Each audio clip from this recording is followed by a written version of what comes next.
right, I think we'll go ahead and get started. I'm going to talk a little bit about SCORE before I introduce our presenters today. We do have Learn How to Sell Better with Dick Rossman and Beverly Gottleib. They're both SCORE Boston mentors, and they are experts in selling. So they have a lot of great information and tips to share with you today. To get started, though, I want to talk about SCORE a little bit. SCORE offers two main things. One is training through webinars. We do have a few in-person workshops. I strongly encourage you to keep an eye on our newsletter, which usually comes out on Mondays, or to check out the website.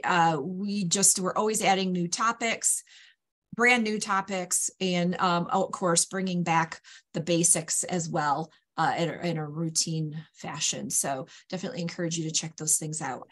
The most important thing that SCORE does, however, is the mentoring. Our mentors are volunteers, and they have a variety of experiences and backgrounds and knowledge that they want to share with small business owners. We work with folks in all phases in the process. We work with those that are trying to decide if small business is best for them. We're working with those that are in that planning phase, and we're helping make sure that they cover all their bases so that they're ready to go. And we work with those that are already in business. They come to us for a variety of reasons. Perhaps they're trying to grow their business, or maybe there's a certain area that they're struggling in, like selling or financial management, or any business topic that you can imagine. So we work with folks in the whole range. A first session is getting to know you. They want to know what your goals are, what your challenges are, and they'll work with you to create a plan to help you achieve that, to get down that path to that goal, or to overcome the challenges you might be experiencing. SCORE is a national organization. If we don't have somebody that can answer your questions at our chapter level, obviously we can go to the district level and then the national level if need be to get those questions answered. But that doesn't happen very often because we have a pretty good group here in our district. So how to get a SCORE mentor? Very, very easy. You can go to score.org and type in your zip code in the box, and it'll match you to the chapter nearest you and ask you a few questions about what you're looking for and get you matched to a mentor. You can also go directly to the chapter websites here. These are the ones in our district. I'll put those in the chat here shortly. And you can get a mentor through them. While you're in those websites, I strongly encourage you to look around. There is just a ton of information on these websites. Templates you can download, blogs you can read, just tons and tons of information. So I definitely strongly encourage you to take a look at that information. We do have a good number of people today on the call, so we are going to try and use that Q&A tab. Just keeps those questions organized so we don't lose track of them. So if you have a question that you would like asked to the presenter, please put it into the Q&A tab, and we'll get that out there to them. Chat is certainly welcome for everything else. We are recording today, and that recording will be available to you. I will put instructions into the chat on how to find that information. So I'm going to go ahead and pull down my share. And I believe, Dick, you're up first. I am, but now I've got to get my share going. Hang on a second. Yeah, no problem.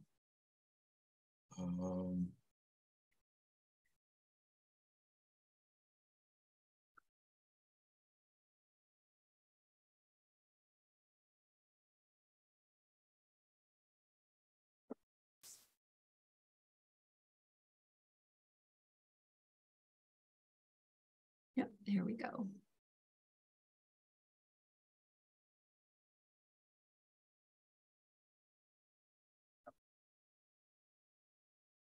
Good morning, everyone. Nice to see you. My name is Dick Rossman, and let me just get over to where we are. I'm here today with my partner in crime, Beverly Gottleib. Thank you, Teresa, for the introduction. Teresa is our chapter administrator extraordinaire. Any questions or issues or concerns about some of the technicalities of finding a mentor or about webinars, Teresa will certainly help you. We're talking today about how small business owners can sell better and sell more. And Beverly, why don't you give a little bit of background about yourself, and then I'll do the same, and then we'll get started. Okay, thank you, Dick. I started at Babson and I finished at University of Pennsylvania Wharton School. I was an accountant for 3 years and 1 week, long enough to be certified. I took exactly 2 weeks off and I started a company. So I started my company at age 25. It did insurance planning and benefits planning.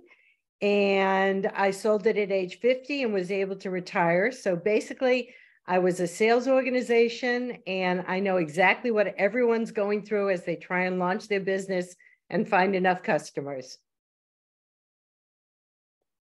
Thanks, Beverly. So my background is in small business, primarily sales and marketing. I was for 20 years with a family commercial printing company where I was VP sales and marketing. Left that business and got involved with a software company. I've also been active in sales and marketing for another manufacturing company, some professional services companies. I've been a sales trainer and a sales coach, and retired about 8 years ago and have been a SCORE mentor for about that many years. So before we get started, want to learn a little bit about what you folks do.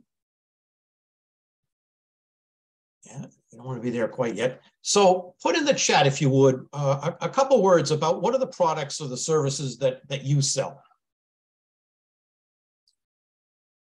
Nothing more than a couple of words. Just want to get a feel for who's in the group today. Teresa, if you can just read them off. Yeah, sure. Experiential marketing, photography, life insurance, self-help, manufacturing fiber optic communications for the military, homemade items, soaps, candles, leadership development, producer of expos, microblading services, wildlife and pest management with using essential oils, cleaning. We produce and sell business to business and business solar and evaporated finishing sea salt. Wow. Workshop prints, home care services, service industry, event planning. All right, I get it. Thank you. So we got, you're all over the lot today, which is typical, but that's great. That's great. So you've all got your own unique products and challenges, problems and challenges as to what you sell. So let's get into it. First, before we go too far, I want to make sure that we all understand the difference between sales and marketing. So marketing makes people aware of your product and services. Marketing is the stage setter. So all your advertising, all your social media, your blogs that you write, your videos, your webinars, any speaking engagements, direct mail perhaps, and maybe a trade show, those are all marketing tactics, marketing tools, and that's great. But it's sales that puts the money in your pocket. And that's really where we are today. And I'm going to guess that many of you are solopreneurs. You're the owners and maybe the only person in your business, or you're at least a small business person, and maybe you've got a couple of people working with you, but you're the owner, and so you're wearing the sales hat. But what I find is that some folks with perhaps an engineering background or a finance background who become the owners of their business, they aren't natural marketers, they aren't natural salespeople. And so selling doesn't always come naturally to them. And that's fine. I've worked with folks like that, and with some training and some teaching, we can handle that. And you certainly can become a successful salesperson. But we've got some obstacles to overcome in that regard, because what's the perception people have about salespeople? Put a word or two when I say salesperson. What's a word or two that you think of? Teresa, if you can just read off a few of those too. Slick, over the top, smarmy, Yeah, shark, pushy, and authentic. Yep, that's exactly what I was expecting to hear. But so I want to change, we're all trying to change that perception. But what I want you to think about is, don't think of yourself in that role as in that kind of a sales role, but as a problem solver. And I'm going to be saying that a lot this afternoon, because that's really what selling is. Selling is solving a problem for a customer or for a prospect. And the effective salespeople learn how to do that properly and learn to ask the right questions to uncover the problem, and then be able to provide a solution to what your prospect's real problem is and why they are going to want to buy from you. Because if you do this process right, you're going to win, because you're going to get some money in your pocket, and your client's going to win, your customer's going to win, because you are going to have solved a problem for them. But you're not going to be able to convince everyone that day or all the time that they should become a customer, and that's fine. So there's going to be some rejection, and a good salesperson learns how to handle that. Got to remember a couple things. You've got a valuable service or a product to offer, and so that's going to give you your confidence. You also want to remember that people want to buy. People like to buy, but no one wants to be sold to. So they may want or need to buy from you because they've got a problem you can solve, but you've got to do it in a professional, meaningful way that they can relate to.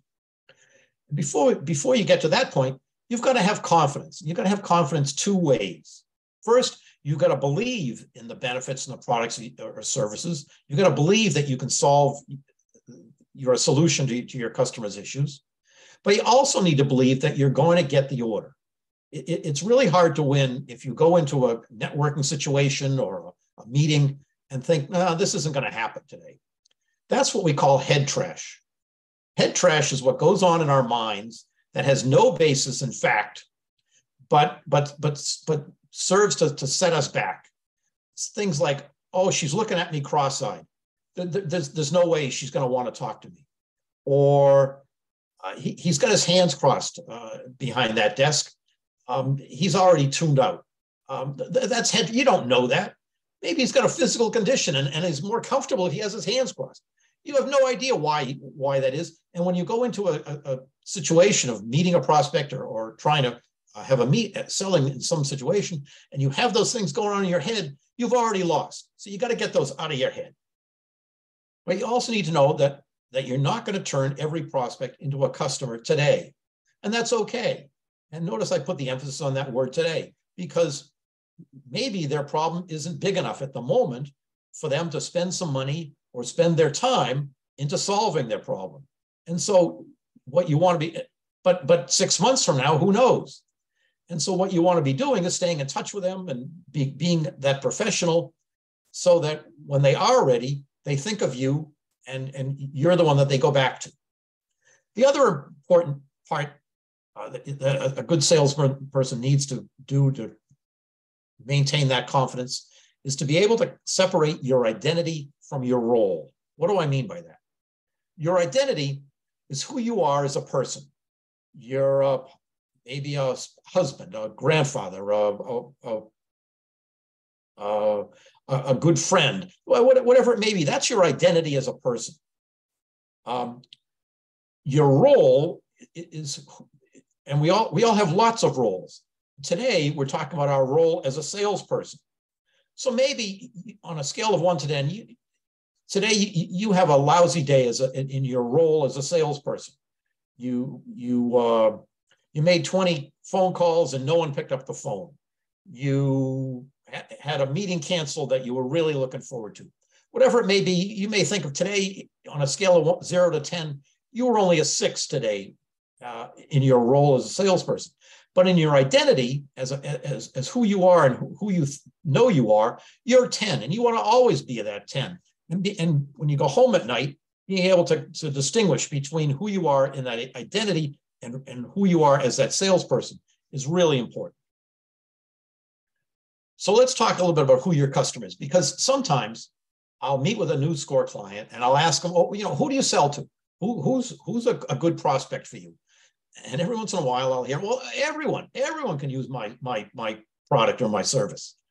And I say, theoretically, maybe that's true, but it's not realistic. You can't sell to everyone, capital E, everyone. You got to narrow it down. And how you narrow it down is really important. And you can do it with lots of ways. You can use geography, location, you can use gender, profession, condition, whatever it may be, but you got to narrow down. So let's say, teenage girls who play soccer or lacrosse in New England. I mean, that's a niche. That's a pretty good niche. You can target that niche. You can market to that niche, and you can become an expert and become known in that niche, because it's really important that you become what I'm referring to as a big fish in a little pond. So pick out that niche, and you can work in more than one pond. That's fine, but you want to become known as the go-to person, as the expert in the pond that you're in, or the ponds that you're in. I'll give you an example. I had a client who was a massage therapist in Metro West Boston, and she was a very good massage therapist, but she had a lot of competition. There are a lot of massage therapists in Western Mass, Western suburbs of Massachusetts, of Boston. And so she got some additional training and some certification, and she became a massage therapist. And she worked with oncology patients who were in pain, where her massage really helped their condition. And she started to network with doctors and with hospitals, and she became the go-to massage therapist west of Boston, and became very successful. So that's an example of becoming that big fish in that little pond.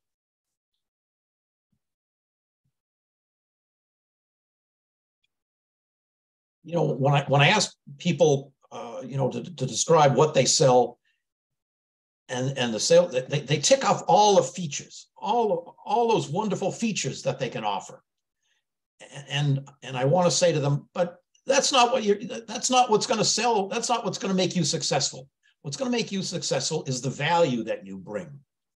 It's not about those wonderful features. It's about those problems that you solve. That's where your value is going to come from. It's from the benefits. What are the benefits of those features?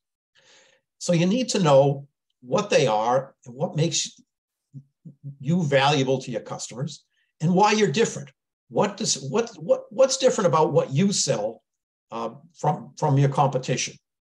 And so, how are you unique? And that may be hard. It may be hard in some businesses and some products and services to actually be, capital U, unique.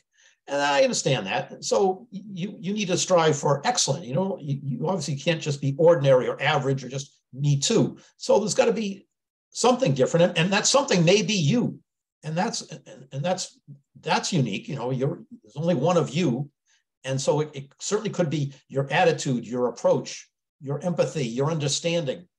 That can certainly help make you unique in what you're selling, and what you're producing. So I'll ask yourself, why should your customer buy from you? That's a key question. And you want to be focusing all your messaging around that, not about tick off all those features, but all those benefits. Your website, your elevator pitch, your content. What are the problems that you solve? So,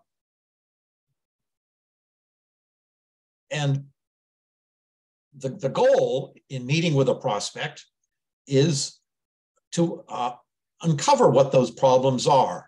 And the only way you can do that is by asking questions, because usually the prospects say, you're in a networking event, and you ask what they do, they ask what you do, and they're not going to tell you. You might say, how's that going? Whatever it may be, they're not going to tell you. You don't have any credibility yet. They don't know you, and so no one's going to share to you. What's their real emotional problem at that time. But if you ask some questions, so you're in that networking session, you find out that maybe you can help that person. You say, I've worked with folks like you before. I don't know that I can help solve that problem, but I think it's worth getting a cup of coffee, spending a half an hour and figuring it out. Usually they'll say, yeah, sure, let's get together. And in that meeting, that's when you want to ask some really pointed questions, like what's in what I call the pain funnel. These are pain funnel questions. So I'll give you an example. Let's say you sell HR benefits, employee benefits for small businesses. And you're in a network meeting and you meet a small business owner and you say what each other does. And the woman business owner says to you, I've been thinking about adding some additional benefits for my employees. Well, the typical salesman is going to, at least internally, maybe externally too, they're going to jump up and down and say, I do that. That's what I do. I can help you. I can solve that problem. That's the car salesman approach. You aren't a car salesman. So instead of doing that, you want to ask some more questions. Oh, really? And watch my tonality and my empathy here. Really? Tell me a little bit more about that.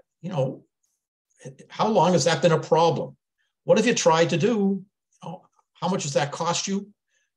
Those are all pain funnel questions. And with in the right setting and using the right tone, you'll get some responses.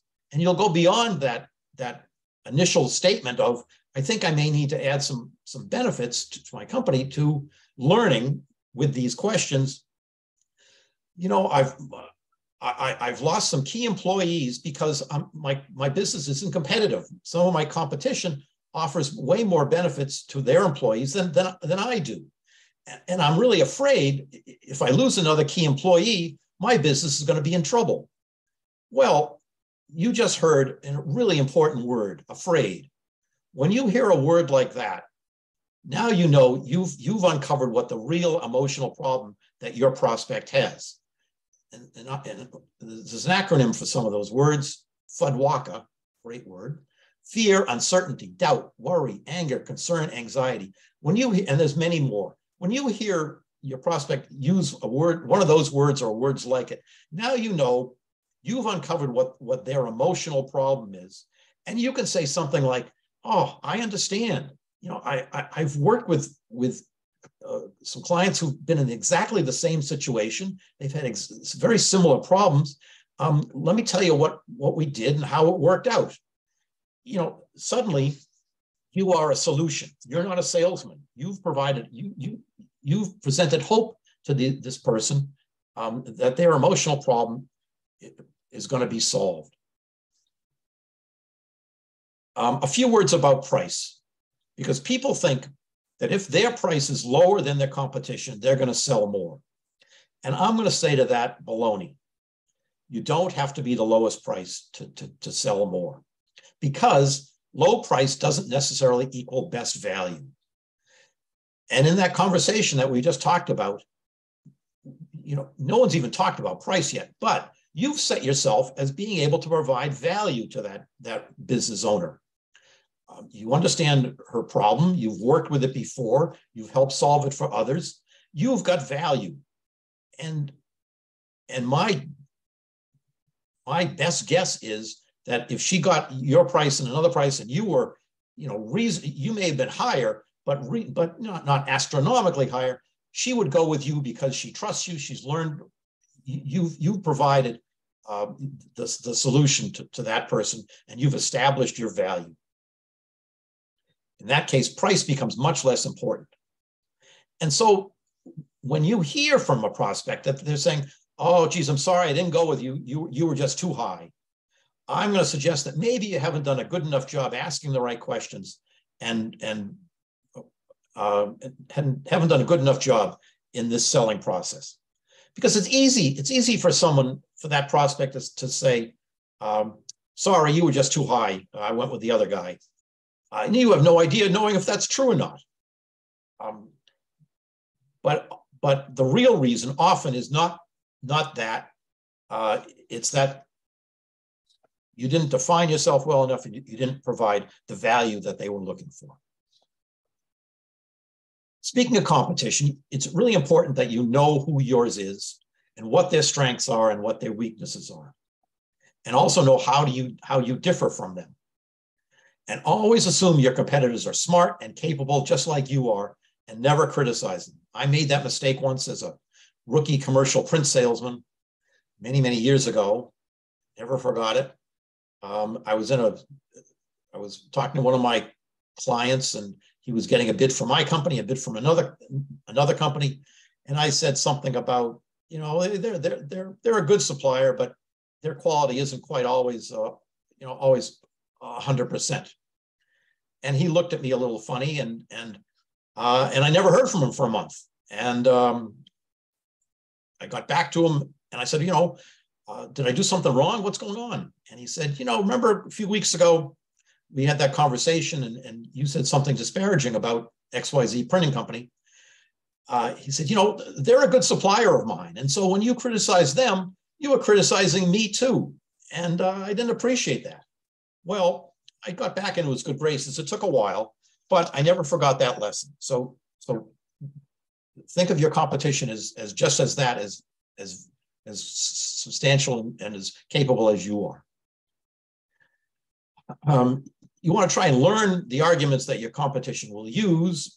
Maybe you try and speak to one of their customers. Maybe there's someone who was a customer of yours and now is working with them, that you can ask, why'd you make the switch? What's it like? How's it going? What did they say that made you switch? You want to learn as much as you can about your customers. Obviously look at their website, see what they say and try and how they sell. So you can be proactive. And when you're talking to a prospect who you think maybe talking to that competitor, you can make the pluses for you in advance and talk about the differences. And remember, that people may not be ready to buy today, but when they are ready, you want them to be able to think of you. All right, we said at the beginning of the webinar that you are your company's salesperson. I know you're wearing a lot of hats. One of them is the selling hat, which is really important.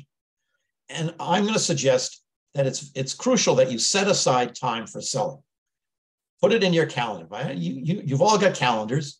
Block out a couple hours, at least one day a week, maybe 2 days a week.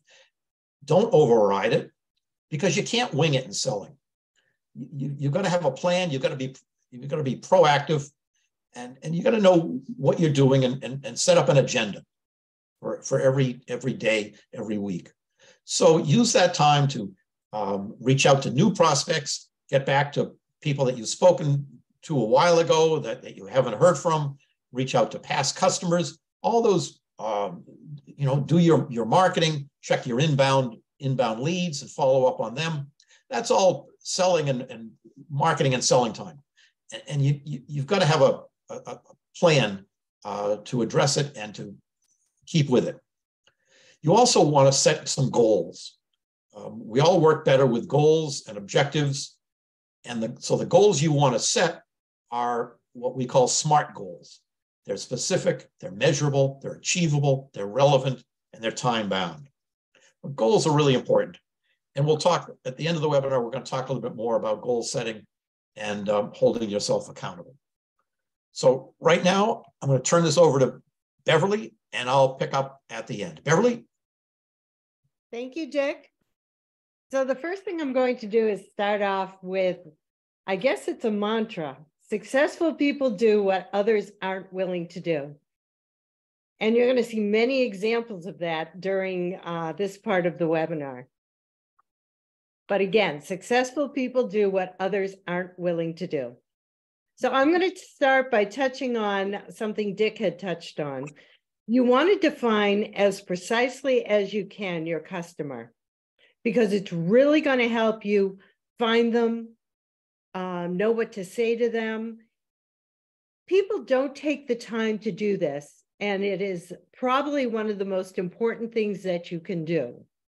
You want to be able to know their problems. You want to know everything about your customer, not only the problem that you're trying to solve, but all the problems that they face.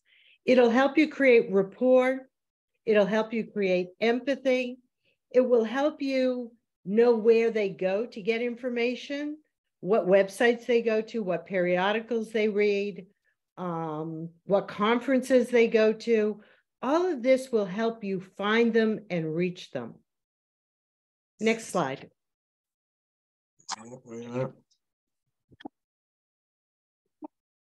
A lot of people in the beginning are very nervous about defining their customers because they look at it, well, I see more than one group I could sell to. And that's true. You can have multiple customer segments. I had a client who was a locksmith, and his cash flow was created by the BU and BC and Northeastern students that would lock themselves out on Thursday, Friday, Saturdays, and Sundays. And his real bread and butter, the bigger sales where he made more money, was going to property managers of large condo units. But as you can clearly see, he'd be marketing differently to both of those segments, both viable segments, both profitable segments. But it's important that you target your marketing to the customer that you're really trying to reach. And think outside the box. Just because a segment's unaddressed doesn't mean that it's not a profitable segment. It may not be your main segment, but it may be a very easy segment to get into and still be profitable. I did insurance planning and benefits planning, and people said, don't work with engineers. And I said, why? And they said, they ask too many questions. And my answer was, so know the answers. That way, I worked with all the startups, and people said, why would you work with the startups? You don't make a lot of money, which was very short-sighted because startups grow. And by the time people wanted to work with these companies, I was so embedded, had done a good job that they never left me. So the startup community was an unaddressed segment that was extremely profitable. Next slide, Dick.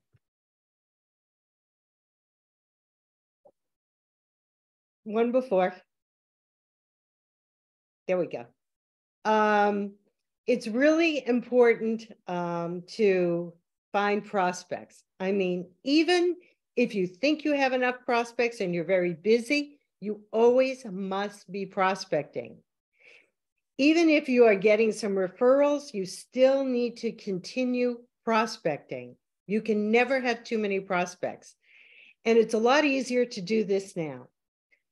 The first thing you want to do is make a list. I don't care if you open an Excel spreadsheet or you buy a new notebook, but what you want to do is go through everybody in your phone.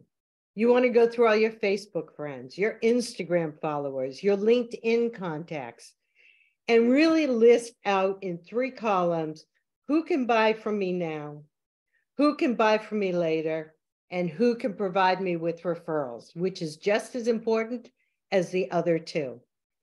Referrals can come from friends, they can come from family, they can come from clients, they can come from vendors, they can come from people that don't even buy from you. And that may sound strange because they, quote, didn't pick you, but it could be because they don't have the budget. You did an excellent job.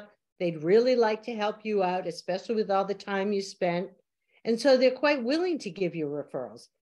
Or they may have decided they want to go with you and everything you said was great. And it turns out that the CFO's brother-in-law is in the same business and they have to buy from him. And you didn't know this.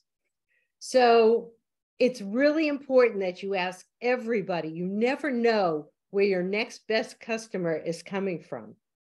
When you ask for referrals, though, be ready. Know who your customer is, because if I said to you, hey, can you give me some referrals? Somebody normally just goes blank. And the reason is they don't really have an idea of who is your best customer. Describe to them your best customer. And before you see them, go on their LinkedIn page and look who they know. And maybe have a list of people you'd like to get introduced to. That's called priming the pump. And there's really even 2 ways to do that. I call it top down or bottom up. Top down means you're looking at who they know and asking specifically for those people. Bottom up means maybe there are certain companies that you're interested in talking to. And even though they may not know the key person in that company, they may know somebody at that company. And maybe they'll refer that person to you, and that person, after you have a conversation, can get you in front of the right person. So top down and bottom up. Networking. I love when people go to conferences, there's 3 people in your company and you all sit together. No, that is not what you're supposed to do, especially if there's a lunch. If you think about it, there's a table of 10. The 3 of you sit at the table of 10 and you meet 7 people. Even though it's a little uncomfortable, if each of you sat at a separate table, you would meet 9 people at each table. So instead of meeting 7 people, you're able to meet 27 people. So you always want to spend the time not talking to the people at your company. They're not going to buy from you, but to talk to other people. That's why you're there. And you, as I mentioned, you never know who your best customer is going to be. I was once had to go emergency into a hospital, and I was so upset I missed a day at work that when I came out of anesthesia, I did business with the OR nurse. So you never know. It's always good to ask and to tell people what you do. You'd be surprised. They may say, oh, I know somebody who might need that. Again, get referrals, but don't rely on them. And create a great database. You need to have some sort of a CRM tool. I don't care if it's a file box with file cards, which is Stone Age, but there are a lot of free CRM tools. There are paid CRM tools. You have to have a callback system. It's also important to have someone else fill your pipeline. You shouldn't be the only one doing the work, as I say. I had a woman who was a part-time CFO. She was amazing in that she got 4 new companies every year, and she would bring me in to do the benefits. And then she would move on to the next company, and I would continue to do the benefits, and I would get 4 more companies from her the next year. So I had somebody else doing the work for me. I knew I was going to get 4 new companies every year to do business with. Also, find people who are in like industry and share leads. So if you think about it, somebody filling your pipeline, if you're a caterer or a florist, might be a wedding planner. Somebody who you could share leads with is the caterer and the florist. You're selling to the same people. So it's very good to share leads. I had somebody who made very high-end musical instruments. He partnered with a high-end amp dealer. Why? Because they were both selling the same people, so they could share leads. And think outside the box. Just like the unaddressed segment was outside the box, well, try to think, how do I get in front of as many people that would be interested in my services? So I worked with the startups. The key place for me to be was the VC's Christmas party. Why? They invited all their startups. VC means venture capital, for those who don't know. I would kill to get to any venture capitalist party. And I would go up to the people and I would say, oh, what do you do? Oh, do you have a card? And then I would tell them what I did. And then I would say, can I call you on Monday? Because they're there to have fun, to have a shrimp and a cocktail. They're not there to talk about benefits with me. And then I would call them on Monday. And as I said, successful people do what others aren't willing to do. At one of these, the owner said to me, she handles the benefits. And I went over to her, and she was probably the meanest person I've ever met. And I did get her card, and I must have stared at that card for 15 minutes before I called her on that Monday. Not only did I do business with that company, but I went to her 50-person wedding. So you never know. Successful people do what others aren't willing to do. Next slide, Dick. Social media. Social media, of course, inbound marketing. Facebook platforms are very important. Facebook is great for visual products, jewelry, clothing, food. LinkedIn is great for priming the pump. Instagram, great for visual products also. Try and get noticed by an influencer. That can increase your visibility exponentially. So there's many things that you need to do. It's very important that you stay current. You need to keep posting. That will keep you in front of people. Cold calling and buying lists. That can be very valuable. We have a host section that I'm going to go through on cold calling. It depends what industry you're in, but it can be very effective. A lot of people will send an email, make a call, send an email, send an appointment reminder. You know, it's a very type of contact, but it can be very successful. Blogging and videos makes you seem like an expert. Again, a very good way of giving people tidbits on what you do or educating them a little, showing that you know what you're doing, and kind of almost building a little bit of a bond with them through that. Email campaigns, for example, constant contact, very, very good. You have to be careful though. You have to define that customer, because if you think about it, you clearly defined your customer. You got 100 leads from constant contact. You met with 10 and you sold 3.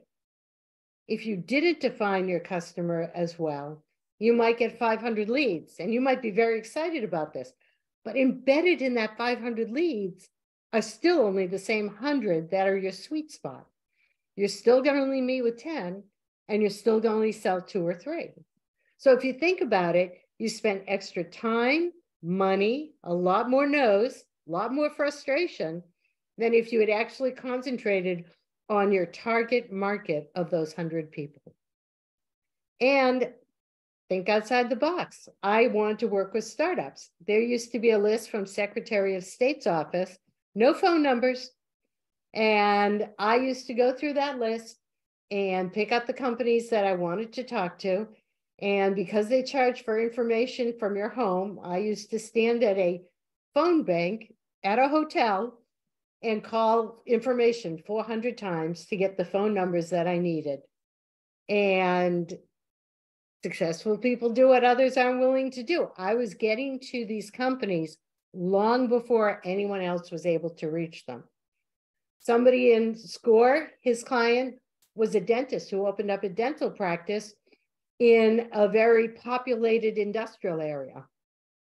What he did, and this was pre-COVID, where everyone went to the office, he had delivered flower baskets to all of the companies near there with his brochure, because when people go to the dentist, they don't want to take a lot of time out of their day. They could go at lunch hour, they could take their lunch hour early, they go for an hour, and he built his entire practice by doing this.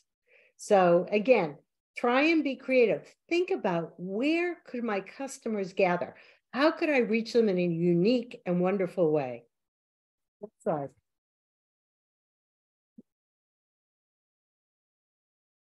So as everyone knows, there are really 2 sides to the Google page.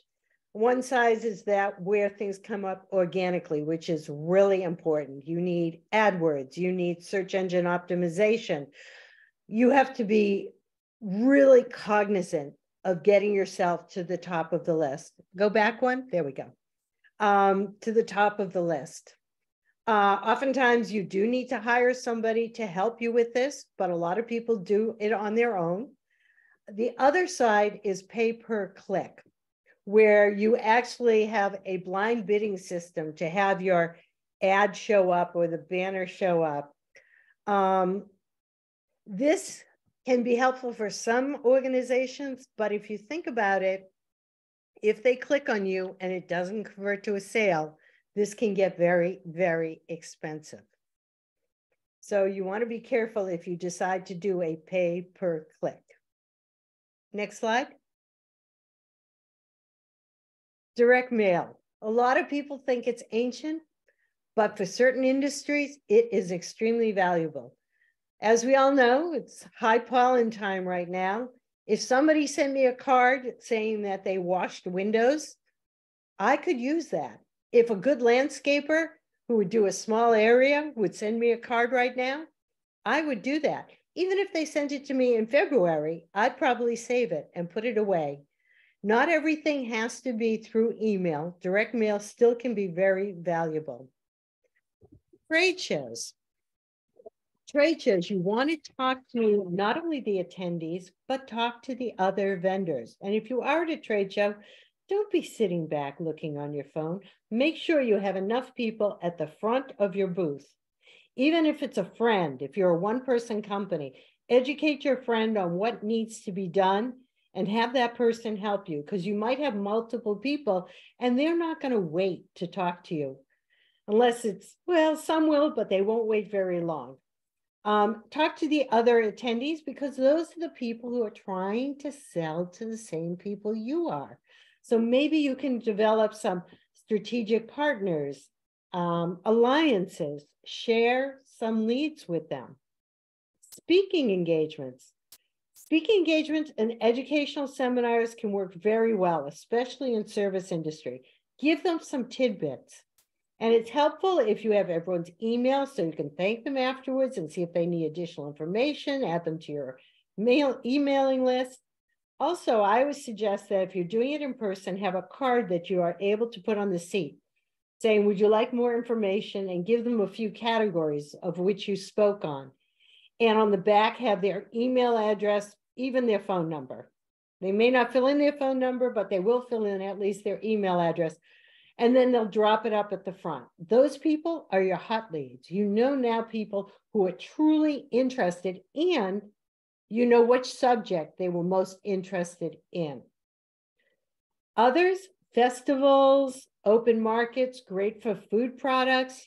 You want to build a following, jewelry. So there are many different things that you can do. Again, think outside the box. Next slide. Elevator speech. Mine was very simple. I do insurance planning and benefits planning for the high-tech and biotech industry. I love working with the founders of startups. In 2 sentences, you knew exactly what I did. It needs to be able to roll off your tongue ever so quickly and be really concise. I had somebody who came to SCORE and she was going to a networking event, and we worked really hard on getting her speech. And then I said, okay, say it to me. And she goes, well, I can't do that. And I said, well, if you can't tell it to me, you're not going to be able to tell it to the people that you don't even know. So she practiced it once. It was rough. She practiced it again. It was a bit better. And then I dropped a pen on the ground. And I said, now practice saying it as you're picking up the pen. That's how quickly and easily it needs to come out, because you don't want to be thinking about what you're talking about. You want to be thinking about what the person in front of you is saying and going to be saying. And as Dick said, you need to ask those probing questions. Pain points. How is your current vendor? Have you had any problems? Did this ever happen to you? Because remember, you know their business so well, you can create rapport. Has this ever happened to you? Has that ever happened to you? Are you afraid of that happening to you? Could something like this ever happen again? You want to create a conversation so that they understand and start opening up to you. Then listen very carefully and develop solutions for them. Because remember, it's all about them, not about you. Nobody is interested in hearing you tell the 23 best features of your product. They want to know, what can you do for me? I have a problem. Can you solve it? Can you solve it effectively, efficiently? I like you. Can you solve it? And always ask for the order or the follow-up opportunity. I once actually got up, put on my coat, and the woman looked at me and said, don't we need to sign some paperwork? Very embarrassingly, I took off my coat, sat down, and we signed the paperwork. But it's always key, even if you meet somebody at a networking event, to say, can I call you on Monday? Or maybe we can quickly, do you have your phone? Maybe we can set up a meeting, because I'd like to talk to you more. And I know there's other people here that you probably need to meet or want to meet. Always try and set up a meeting at the end of your last meeting, because it's so hard to chase people. It's better to say, oh, I can come back in 3 weeks. Let's pick a day and I'll check with you at the beginning of that week to make sure it's still good for you. So always be in charge of the process. Next slide. Dick, next up. There we go. Telephone work. 1 or 2 no's does not mean it's a bad list. 1 or 2 no's does not mean you're saying the wrong things. If you have 200 or 300 times where it's not working, then you really, really have to see maybe you're not saying the right thing. Maybe it's not the right target market. Then you have to analyze. I had somebody who was calling to do brown bag lunch seminars on what she had sold, her services that she provides. She called 2 companies and both said no. And she said, well, what I'm saying isn't right. And this isn't a good idea for me to do brown bag lunches. No, you've got to give it enough time and enough effort and be positive. Have a solid message. Know what you're going to say. Know what questions you're going to ask. Know what pain points and answers you might say. Really, really know everything so you can spend your time listening. You want to be really positive, though. If you look at this and say, oh, I got to make 10 calls because I scheduled this 1 hour for it. Oh, I don't want to do this. I make 10 calls before I go home. You might as well go home because you're not going to get any of those. I used to actually have an office that had windows from floor to ceiling. And in the wintertime, when it's dark out, you see your own reflection. And I realized when I cold called, I was smiling. Why? Because to me, it was an opportunity to make money. If I'm not talking to somebody new, how am I making money? So I always had a great attitude about it. And even though you use a script, it needs to roll off your tongue. You need to have inflection.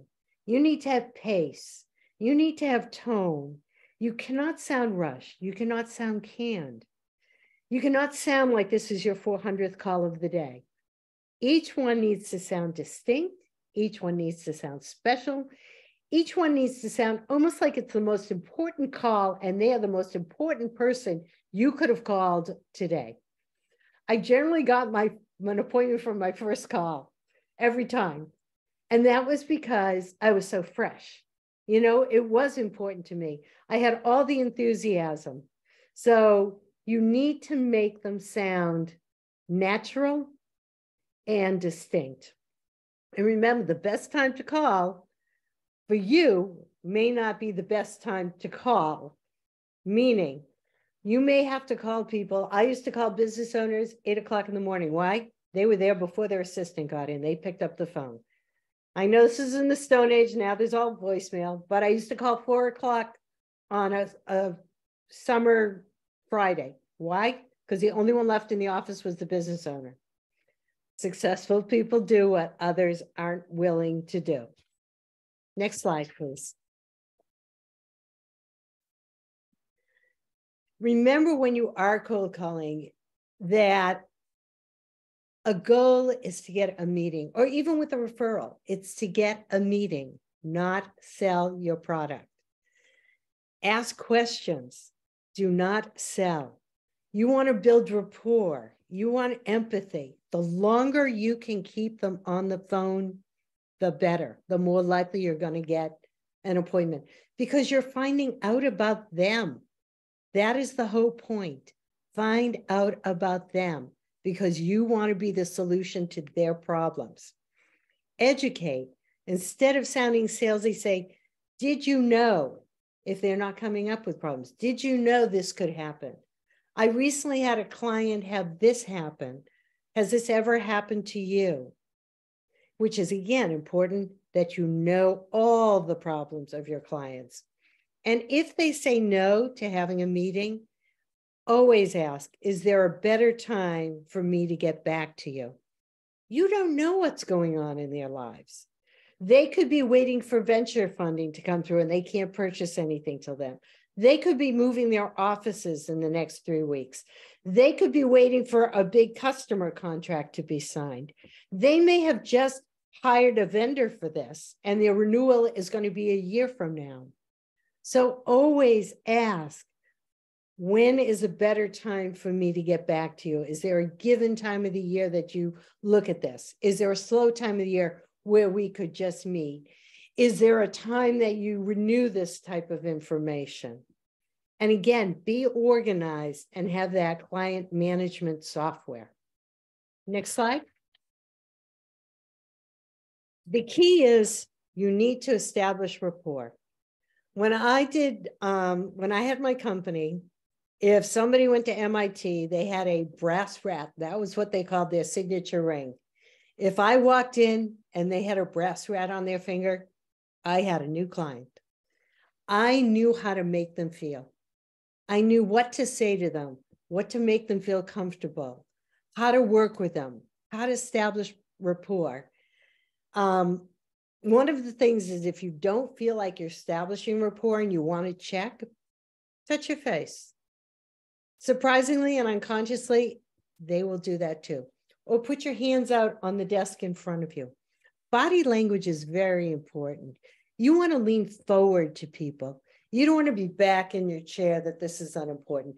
You want to look like you're listening because you are listening. Be active in what you're doing. And the art of listening is the most important thing. Ask, don't tell. I always said, I don't sell, they buy. And that's because I'm not spilling things at them. They're telling me things and they tell me why they're buying, what they need. And you just have to listen. You have 2 ears, 1 mouth. Use them in that ratio. It's called the 80-20 rule. They should actually be talking 80% of the time and you 20% of the time. And remember, if there is no problem you uncover, there's not going to be a sale.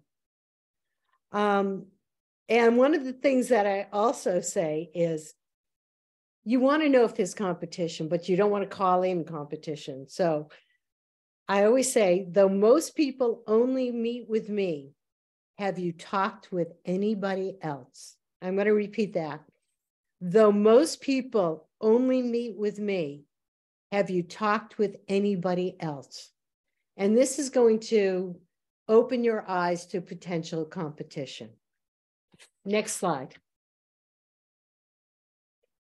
You always want to present to the decision maker. Sometimes we're surprised. We think we are presenting to the decision maker, but we're actually not. And the reason you want to present to the decision maker is you don't want somebody else doing your job. You know everything about your product or service. And once you tell it to somebody, 50% of it they probably forget the minute you leave the room. If they're meeting with their boss, who's the decision maker, probably by the time they meet with them, they forgot another 30%. The other problem is that you could have different, quote, pain points. The engineer I'm talking to might say, wow, that would make my job so much easier. He loves it. The CEO or the CFO is the decision maker. They want to know what the return on investment, the ROI is for the company. Is it that they could now shrink that department because the process would go quicker? Is it that the engineer would have time for more projects? There has to be something. And so they have 2 different needs there. And that's why you want to present to all the decision makers, even if you have the other person be in on the meeting. So the person you first presented to comes to the next meeting. You're not trying to go over their head, but it's really important. And think about it, the decision maker might have different questions that the other person didn't ask, and he's not going to know the answers. So you want to be there. The second thing that's really important is, do they have a budget? Can they buy your product? And it's important to know what the budget is. What are you currently spending with your current vendor? Or what do you foresee as an allocation to do this? The reason this is important is because maybe you can sell your product or services in stages, have a base product and add-ons, or have a rolling thing. You do this year 1, this year 2, this year 3, or you find out you're completely wasting your time. So it's really important that you know if they can have a budget for you and if they're willing to spend it with you. The other thing I always ask is, what needs to occur for you before we move forward. What needs to occur for you before we move forward. That may be the point where you hear, oh, we have a big venture capital infusion coming hopefully in the next 2 months. Before that, everything's on hold. Let's see, we're moving our offices in 2 months and I can't focus on anything till after that. Or there could be a million reasons. Or, well, I have to ask my boss to see if we can do this. Now all of a sudden you've uncovered the decision maker. Always create a pipeline. You can never have too many prospects. From Thanksgiving through Christmas, everyone's excuse was, oh, I'll talk to you after New Year's. I'll talk to you after New Year's. And I used to get a little nervous because I had all these people I was calling after New Year's. And I thought, I'm not even gonna have time to sleep. Trust me, every January I slept. So you can never, one of the worst mistakes, especially consultants make, is when they're on a project, they're not looking for another project. Then that project ends and they're in trouble. You have to have a pipeline. And most of all, make the sale. Dick, back to you.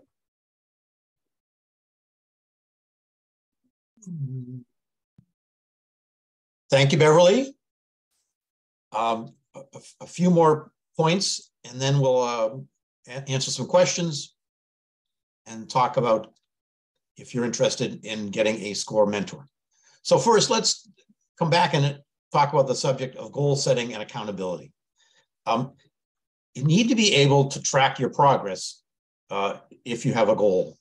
And it's important to have a goal to be able to succeed and grow the business. So what could your goal be based on? Well, it depends on the business you're in and what you want it to be about. So for example, maybe it's you want to increase your income next year, or you want to double your sales next year, or it could be around just the number of clients. You want to have 20 new clients next year. Those are all legitimate parameters around setting a goal. But in order to get there, you need what I'm calling a recipe for success, which revolves around what are the behaviors, what are the actions that you need to take every day in order to meet that goal.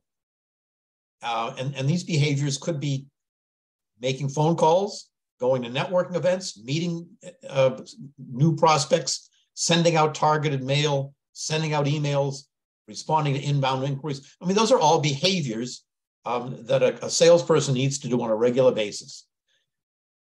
And those are what are going to be the basis for this recipe. So let me give you an example.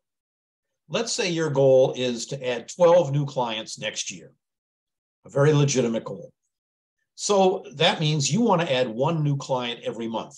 On average, we're talking about averages. So, and you know that based on your past history, past experience, if you have 4 meetings with 4 new prospects, one of those new prospects is going to turn into a client.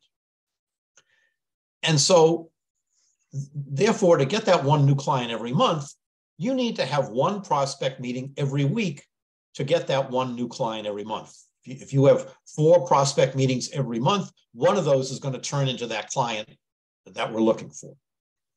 And you also know, just again from past experience, and these are assumptions, and you can change them, but you have to start somewhere in this recipe. You know that if you meet and have 25 conversations, make I'm calling them one-on-one connections with potential prospects, you're going to get 1 meeting out of those 25 conversations. So that's your recipe.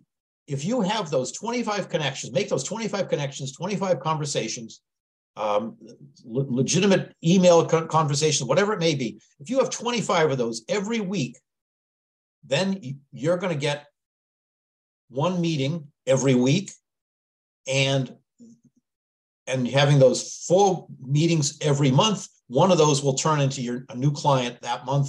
That's your goal. So those 25 connections, those are the behaviors that you need to do for your recipe for success. So how can you get there? Some people can do that on their own. Some people need some help.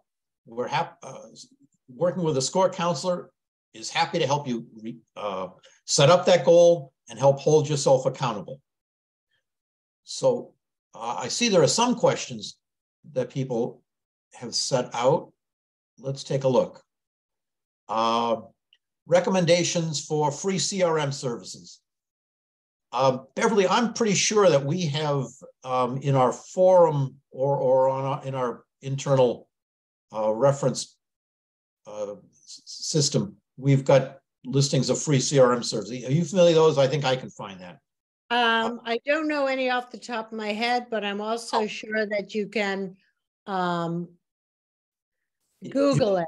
The one thing you have to be careful of is some of them have an enhanced system, and you want to be careful with which one you select because you don't want to change over your system later. So you want to be careful that it has the features that you want. It may be worth it depending on it if they can upgrade from that system. Okay. If that person sends me an email, dick.rossman, R-O-S-S-M-A-N, at scorevolunteer.org, I'll find the listing that our chapter has created about recommendations for free CRMs. The other questions, looks like it's from the same person about, is it legal to mail a brochure without a company's permission? Is it legal to make a cold call to a company? Those two, legality, yeah, the answer is, of course, you can mail anything to anyone you want, and you can call anyone you want. There's no legal issue required there. The only not call lift is to individuals potentially at their home, but businesses do not have a not call list. Great. The third question is a little more substantive. If a potential customer has used their email to register for my webinar, then is it legal for me to add the participants to my email list? It is, as long as you have an opt out at the bottom. Right. And this does get into a touchy line about putting people on your email list without their permission. And some people are very sensitive here. You're right. If they have an opt-out capability, then it shouldn't be a problem. Some of my clients who were in sales actually asked the permission of their prospects. Is it okay if I put you on my email list? It depends on your personality, what you're selling, and make sure you have an opt-out capability. And that can be your first email. You can thank people for coming to whatever you presented at, and then give them the opportunity, say, I would like to add you to my email list. If you do not want to be on, please opt out right here. Yeah, you can do that, or you can be a little more proactive and say, I'm putting you on my email list. And if you want to opt out, do it here. It depends on your personality, how assertive you like to be. Another question, our customer that's product. I don't quite understand this one.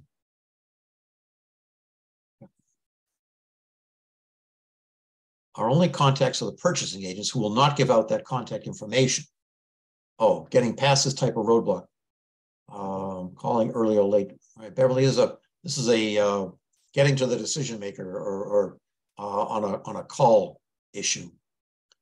Our customer that specifies our product or engineers, however, our only contacts are the purchasing agents. So when you're calling a company and you're asking the receptionist for the name of the purchasing agent, and they're saying, sorry, we don't give out that information. Is there a way that when you're saying our products are engineers, does that mean that, I'm not quite sure, is it possible to get a referral to a purchasing agent? That's really what you want to do, because you're not getting the name otherwise. I guess I'm confused by this. They're having trouble getting the name of the purchasing agent. The company's not giving it out when asked. Yeah, you have to kind of go through the backdoor system of that, which means find somebody else in the company who can get you to that purchasing agent. Maybe using LinkedIn connections somehow. And right. Maybe get it to an engineer or an HR or somebody who can then get you to the purchasing agent. Or try and reach a CFO or CEO and get referred down to the purchasing agent, which is even a more powerful position to be in.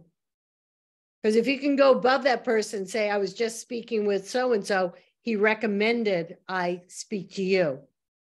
You're going from a real position of power.